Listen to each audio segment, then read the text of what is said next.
Welcome back to WNEP's Power to Save. We're here along the River Common in Wilkes-Barre, along the Susquehanna River. You know, the Power to Save program always involves saving money and energy. And for today's story, here's WNEP's Jackie Lewandowski. Today we're at the home of a PPL Electric Utilities customer who is updating her kitchen. She just purchased an Energy Star refrigerator. With me today is Connie Walker, Manager of Customer Communications and Education from PPL Electric Utilities, to discuss the rebate and recycling programs. Thank you for joining us, Connie. Hi, Jackie. Our ePower energy efficiency programs offer opportunities for our customers to take action when it comes to their energy use and put more money back into their wallets. At the same time, these programs provide our customers opportunities to continue to save both energy and money year after year. What are some of the programs available to this residential customer? Programs include discounted CFLs, or compact fluorescent light bulbs, sold at hundreds of participating retailers in our service territory, as well as home energy audits, appliance recycling, and rebates for Energy Star products like the refrigerator this customer just purchased. The majority of our programs result in significant savings and a quick payback. They can help you lower your electricity use, save money, and reduce your carbon footprint. So how would someone go about getting a rebate? In order for this customer to obtain her rebate, all she needs to do is fill out a rebate form, mail it into our rebate center, and within about 4 weeks, she'll receive her $50 rebate. When did you start this rebate program? Our ePower energy efficiency programs all started around January 2010. However, most are retroactive to July 1st, 2009. That means if you're a customer and bought a qualifying Energy Star product after July 1st, 2009, you may already qualify for a rebate. Are there any special qualifications to participate in this recycling program? It's fairly simple, Jackie. The refrigerator or freezer must be owned by a PPL Electric Utilities customer. It needs to be in working condition and empty at the time of pickup. It also needs to be between 10 and 30 cubic feet in size. Now there is a limit to 2 per customer per calendar year. And get this, Jackie, we pick up the unit for free and then mail the customer a $35 incentive check. How would I know if a refrigerator like this one qualifies for a rebate? Good question, Jackie. When shopping, it's important to ask to see the Energy Star rating. The product details should have the Energy Star information available. Energy Star qualified appliances incorporate advanced technologies and use 10, even up to 50% less energy than standard appliances. And if you're buying a refrigerator, consider a model with a top-mounted freezer like this one.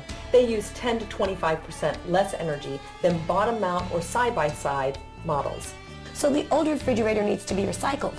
The older refrigerator was from 1992 and used more than 860 kilowatt hours a year. It was inefficient, and it's a good thing that it's being replaced. The new one uses just 383 kilowatt hours a year. PPL Electric Utilities has partnered with Jaco Environmental for this recycling program. This refrigerator will be taken to a recycling facility in Hatfield, Pennsylvania to be properly recycled.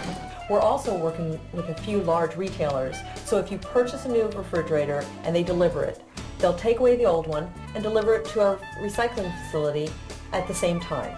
Well, thank you, Connie, for talking to me about your rebate program and incentive for recycling. For more helpful energy saving tips, as well as information about programs, incentives, and rebates that can help you save, visit www.ppelectric.com/epower or call 1-866-660-4551. Certainly some good incentives to recycle those appliances, and when we come back after a short break, we're going to show you how they actually take them apart. That's right, and still to come, Julie Sidoni talks to the environmental and economic experts on the Marcellus Shale project to show us what's going to happen now and in the future.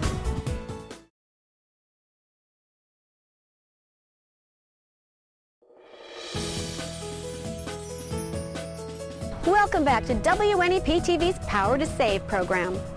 We're here in Hatfield, Pennsylvania. Now that we saw that refrigerator leave a PPL Electric Utilities customer's home, we are now going to see how it's recycled. With me today is Sam Sirkin, Senior Program Manager for Jaco Environmental. What do you recycle here? We recycle old, inefficient refrigerators, freezers, and room air conditioners. Great. Come inside and we'll show you how we do it. Sounds good. Well, this is quite the facility. It really is incredible. And of course, you're going to show us a little bit more later, but I have to ask you this question. When we were at the customer's home and saw the refrigerator being picked up, we saw the cord being cut, and why would you do that? Aha, that's a very good question. When our crews show up to pick up a refrigerator, first they want to make sure it's working. We only take refrigerators that are working. So once they've made sure the fridge is working, they unplug it and they deface the unit a little bit. They cut the power cord, and they'll usually mark up on the side. You'll see a lot of these fridges have marks on them. And in the truck, they actually destroy the cold control to show the customer that this unit is not going back into service. And I've got here in a display all the materials that we take out of a refrigerator. And the key components are metal, plastic, and glass. And those are the things that you might see in your home when you look at your refrigerator. Then there's the things that really harm the environment. One of the features inside the refrigerator that many people obviously don't see, but that is really important to this program and part of what makes this an advanced recycling process, is we capture a gas that was used as a blowing agent in this foam. It's called CFC-11. Wow. And it is both an ozone-depleting substance and a powerful greenhouse gas. And in each refrigerator, there's the equivalent of 2.5 tons of CO2 that would be off-gassed. Wow. From the very powerful greenhouse gas that's in there. Incredible. And then the other environmental hazardous materials that are in the refrigerator are the coolant, and typically people think of Freon, or that's CFC-12, okay. or R12, which you'll see a jar of here. This program makes sure that that is captured and destroyed. Wow. And then various refrigerators may have motors that have capacitors in them, and then there are mercury switches in some units, and they're mostly used to turn on lights, sometimes in these old chest freezers. So why don't you tell me about the process? What exactly happens here? The first thing we do is we take out the shelving, so the glass shelving and the metal shelving, and those will be separated into separate bins. And once the shelving has been removed, the units go on this line here, and they go up the line, as you can see. Then they go through evacuation of fluids. It's brought onto this conveyor belt where it's tipped, and the fluids all drop to the low point. A couple of fluids in these refrigerators that we pay attention to. One of them is the coolant, which is typically Freon, or CFC-12, which is this powerful greenhouse gas. And the second is oil. And those two get mixed in the cooling circuit of the refrigerator. So we separate the two, and we remove the compressors from the machines, and the compressors go to a separate recycle stream. And then we saw them up. We fillet them. You might consider it a filleting process. Right. So once we've chipped the foam out, the foam has to be bagged, because this foam, once you've opened it up, could be releasing these CFCs.